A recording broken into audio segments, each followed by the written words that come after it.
But Dad, everybody's going, is every parent's fingernails on the chalkboard moment. We want our children to fit in with their friends and enjoy being young, but we want to protect them from mistakes and things that will harm them.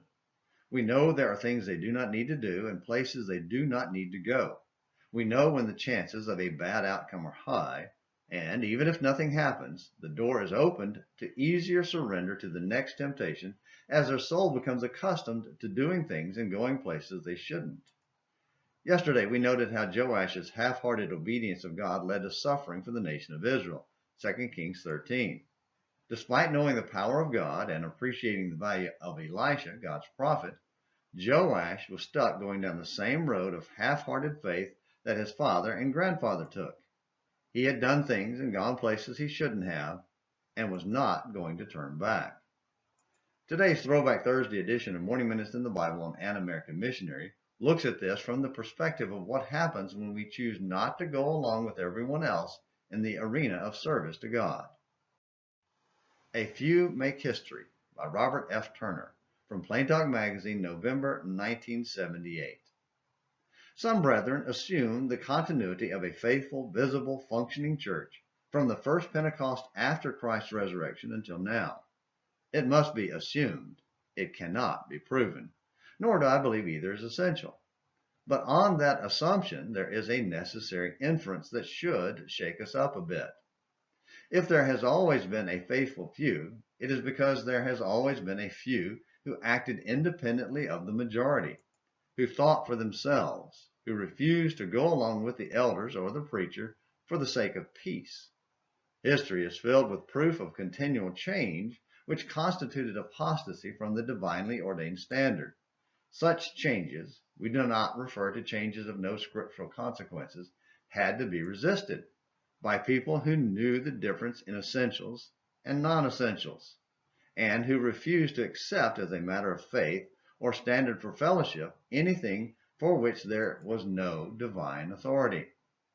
In every generation, there had to be a few who endured the name anti or its equivalent and went about the business of maintaining a small, minority, scriptural church, regardless of how this affected their secular, business, and social relations.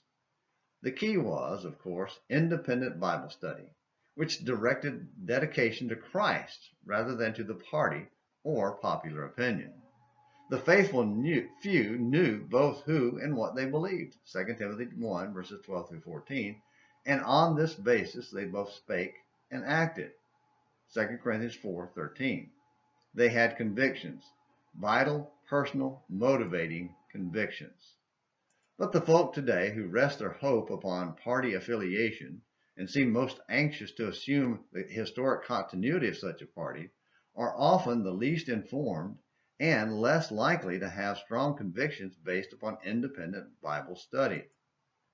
Had you lived in the dark ages, would you have been among the faithful few? We all like to think that we would have been, but the truth can be read in our present day record. Do we stand with the faithful few today, regardless of consequences? Thinking through Robert's comments makes me wonder what a difference Joash could have made in Israel if he had taken a stand against the idolatry practiced by his father and grandfather and chosen wholehearted faith in God instead. Could he have turned the nation around if he had said, I don't care if everyone is going, I'm not? Even if he had failed to preserve the nation, he would have preserved his reputation with the one person who matters, God. Fast forward to today. Will you say, I don't care if everyone is going, I'm not? Or are you like the child who says, but Dad, everybody's going? Does God's opinion matter more to you than everybody's? Thank you for watching this Throwback Thursday edition of Morning Minutes in the Bible on An American Missionary. Until next time, this is James from McClenny hoping you have a great day.